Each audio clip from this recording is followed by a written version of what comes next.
It was a warm evening under the expansive sky, where stars slowly emerged to light the darkness.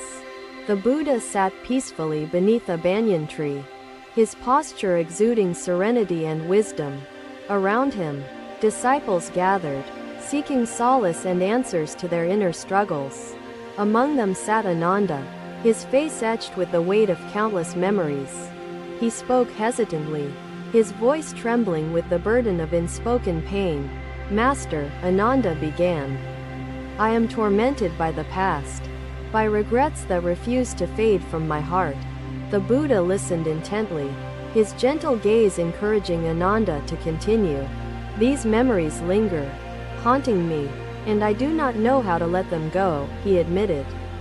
The Buddha, with a faint smile, reached down and picked up a small, smooth stone from the ground. "Ananda," the Buddha said, "imagine carrying this stone with you wherever you go. For days, months, or years." Ananda's expression turned thoughtful as he considered the weight of the stone in the Buddha's hand. "At first, it may seem light," the Buddha continued, "but over time, it grows unbearably heavy. Does it not?" Ananda nodded slowly, his eyes reflecting an understanding that was beginning to dawn. "Now, imagine that your past regrets are like this stone," the Buddha explained, turning the stone over in his palm. "When you cling to them, they may feel light at first, but their weight increases with time." The disciples, now fully immersed in the lesson, leaned in closer, eager to absorb the wisdom being shared. The Buddha placed the stone on the ground gently, as if releasing it from his grasp. "To carry the past with us," the Buddha said, "is to burden our hearts unnecessarily, restricting our capacity for joy." Ananda looked at the stone, his mind racing with thoughts about the burden he had been carrying for so long. "Master," he asked, "how do we put down the burdens of the past and free ourselves from their weight?" The Buddha smiled, his eyes alight with compassion and understanding. "Let me tell you a story," the Buddha began, his voice calm and steady, drawing the disciples into a timeless parable.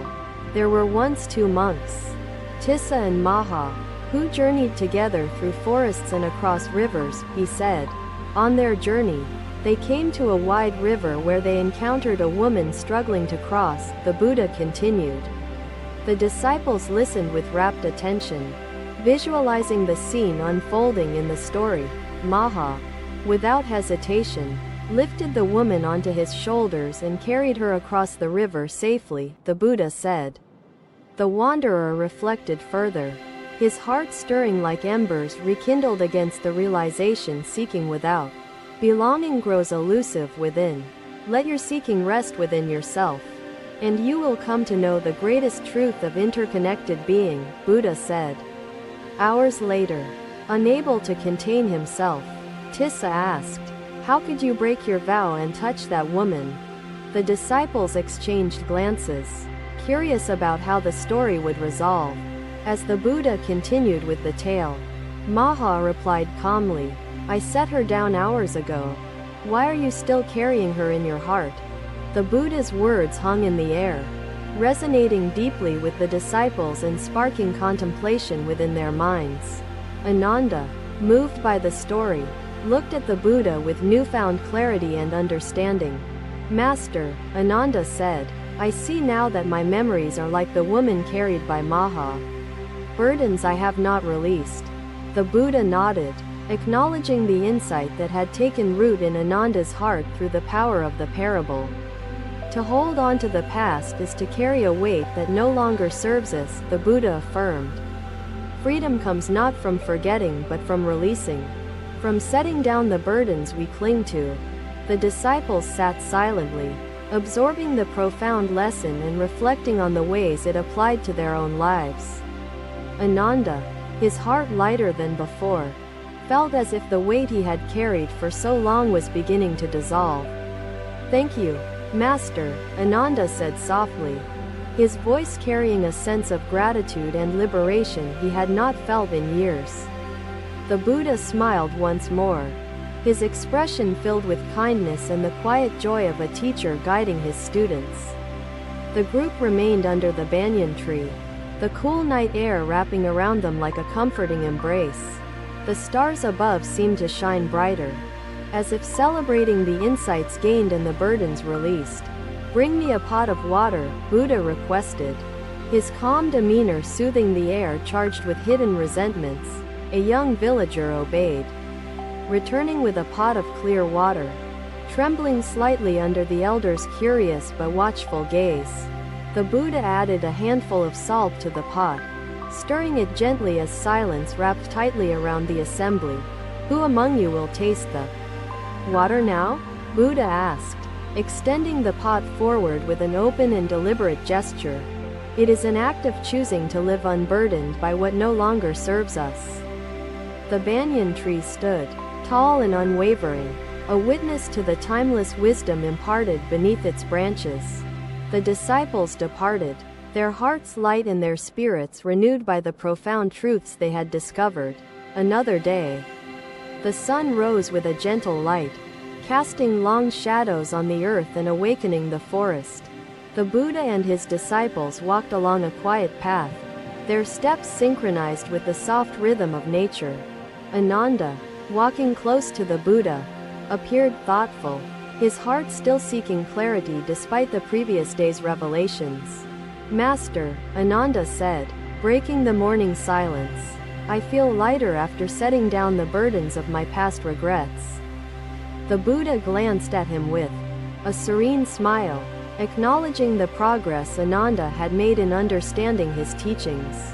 "Yet, Master," Ananda continued, "I find myself yearning to control the present and future, fearing what may come." The Buddha stopped by the edge of a flowing river, motioning for the disciples to gather closer. "The river does not ask the rain its origin," Buddha said, "yet it welcomes each drop as vital and whole." A child, sitting cross-legged nearby, raised a small voice. "Blessed One, why do grown-ups make the salt that tastes bitter?" Buddha turned toward the child, his eyes warm, and replied, "The salt comes from fear, little one." The disciples watched in silence as Ananda struggled in vain, his efforts futile against the strength of the flowing river. Moments later, Ananda returned, drenched and weary, his expression a mixture of frustration and curiosity. "Master," he said, "I could not stop the river. Its current was too strong, resisting my every effort." The Buddha nodded, his eyes filled with gentle understanding, and said, "Life is much like this river, Ananda, it flows steadily, unyielding to our attempts to control its course." The Buddha explained, his voice calm and resonant. "The more we struggle to command it, the more we exhaust ourselves, losing harmony with its natural flow." The disciples listened intently, their gazes fixed on the Buddha, who stood illuminated by the morning sunlight. "Peace," the Buddha continued, "is not found in resisting the flow but in moving harmoniously with it." He paused, allowing the disciples to absorb his words, the sound of the river serving as a soothing backdrop. "Imagine a farmer planting seeds in his field," the Buddha said, his voice carrying a parable to guide their understanding. "The farmer prepares the soil, waters the seeds, and ensures they receive sunlight, doing all he can to nurture them." Another day, the Buddha sat by a tranquil pond, its surface reflecting the skies and the blooming lotus within. The disciples gathered quietly, their hearts yearning for wisdom. As the Buddha gazed at the lotus rooted in the mud, Rahul, a devoted disciple, knelt before the Buddha and asked, "Blessed One, do you ever feel as though you don't belong?" The Buddha touched the petals of the lotus, answering, "Rahul, this lotus thrives here because it embraces the mud beneath. The mud," Buddha said gently, "supports the lotus even if it seems dirty, unworthy, or separate from the bloom above." Rahul observed the pond, the calm waters carrying ripples that never broke the balance between mud, roots, and petals. I was born in a palace where grandeur overshadowed stillness, Buddha began. Recalling his journey, Master, I asked, what is the first step in growing this garden of joy and self-worth within myself? Begin with compassion for yourself, Buddha said. For compassion is the fertile soil where seeds of joy and worth may grow. But, Master, I asked, how do I practice compassion for myself when self-criticism often feels louder than kindness? Compassion, Buddha explained, is a choice to treat yourself as you would treat a friend. With patience, understanding, and love, I wandered the earth in search of answers. Yet my discontent followed. Much like shadow pursues light without pause, Buddha continued. It was beneath the Bodhi tree that I realized belonging doesn't depend on places. It depends on understanding the truth within, Buddha said. Ananda felt a weight lift from his heart, replaced by a sense of peace he had not known before. Thank you, Master, Ananda said softly, his voice carrying gratitude and the beginnings of newfound freedom. The Buddha gestured for the disciples to continue their journey, their footsteps blending with the rhythm of the natural world. They walked in silence, each disciple lost in contemplation, their hearts and minds absorbing the wisdom shared. The river continued its course, flowing effortlessly, a living reminder of the lesson they had learned.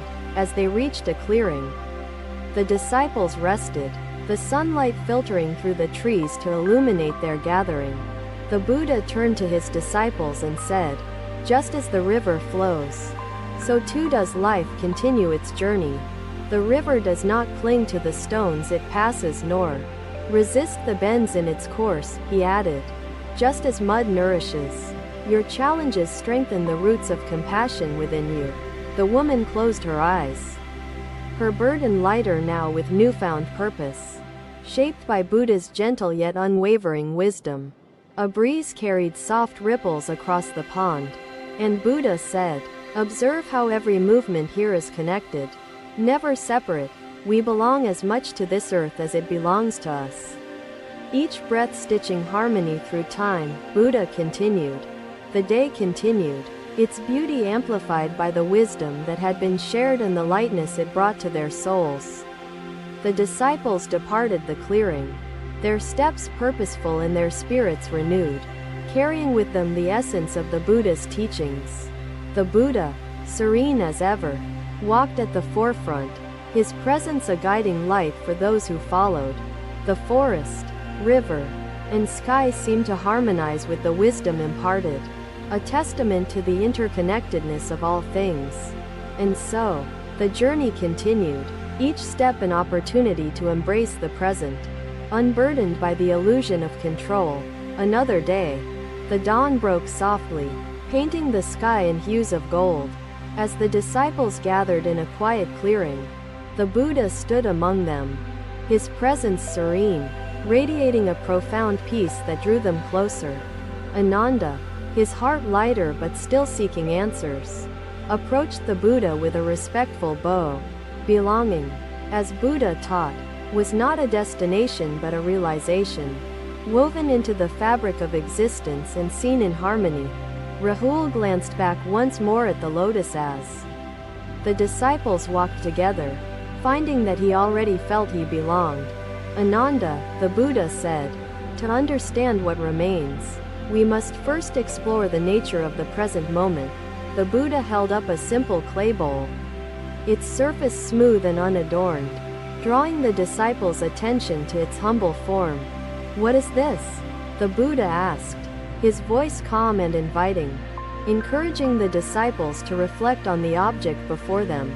It is a bowl, Master, the disciples replied in unison, their voices echoing softly in the still air. Compassion for yourself, Buddha said, opens the door to compassion for others. For we are all travelers on the same path. I reflected on his words, feeling a sense of relief in the realization that kindness toward myself could ignite inner healing. The Buddha nodded, his eyes filled with the quiet wisdom of one who sees beyond the surface. But what if it clings to its contents and refuses to let them go? The Buddha asked, his voice carrying a subtle yet profound weight. The disciples exchanged glances, considering the implications of the question, their curiosity piqued by its deeper meaning. Then it would cease to fulfill its purpose, Ananda replied, his brow furrowed with thought. Exactly, the Buddha said, setting the bowl down gently, as if illustrating the act of release he sought to teach. We are like this bowl, the Buddha continued, his voice steady and clear, guiding the disciples toward a deeper understanding of his teachings. When we cling to what was or grasp for what might be, we hinder our true purpose. The disciples listened intently, their hearts and minds open, eager to absorb the wisdom being shared in the quiet clearing. The Buddha gestured to the sky, where the first stars of evening began to twinkle, illuminating the growing dusk. Each star exists in this moment, the Buddha said, his voice imbued with a quiet reverence for the universe's simplicity. They do not mourn the light that has passed nor yearn for the dawn to come, the Buddha continued. They simply shine, he said, his words resonating deeply with the disciples, who felt their hearts swell with newfound understanding. Celebrate your efforts, Buddha added, and trust that the seeds you plant with intention will blossom when the time is right. His encouragement filled me with renewed determination to embrace the journey, despite its challenges and uncertainties along the way. Master, I asked, what happens when I feel I have strayed from the path and fallen back into old habits? Straying from the path, Buddha said, is part of the journey. It teaches you where you need to grow and strengthen. He continued, to live unburdened by the past and free from the fear of the future is to embrace true freedom. The disciples sat in silent contemplation, the weight of the Buddha's teachings sinking deeply into their hearts and minds. Ananda, his spirit light and unencumbered, felt as if he had been given a gift beyond measure. The night deepened, the clearing bathed in the soft glow of moonlight, as the Buddha's words lingered in the air. Life, like the stars, is an ever-present opportunity to shine, unshackled by the chains of regret and fear, he said. The disciples gazed upward, the vast expanse of the universe serving as a reminder of the beauty of the present moment. The Buddha placed the flower gently on the ground, its fragile form a testament to the transient nature of life. Master, a disciple asked, how do we embrace impermanence without losing hope or joy? The Buddha's expression remained serene, his answer as steady as the stars emerging in the night sky. The disciples, inspired and renewed, felt a profound sense of peace settle over them, their hearts united in understanding. As the night wore on, the Buddha and his disciples remained in the clearing, their spirits illuminated by the light of wisdom. He paused, allowing his words to settle, then gestured toward the vast horizon where day met night. Happiness arises, he said, when we stop resisting impermanence and instead cherish the present without clinging to it. And so, the lesson concluded, its impact timeless, reminding the disciples of the beauty and freedom found in the simple act of letting go. Thank you for watching. Buddha's teachings are always with you. Subscribe to our channel and we will see you in the next video.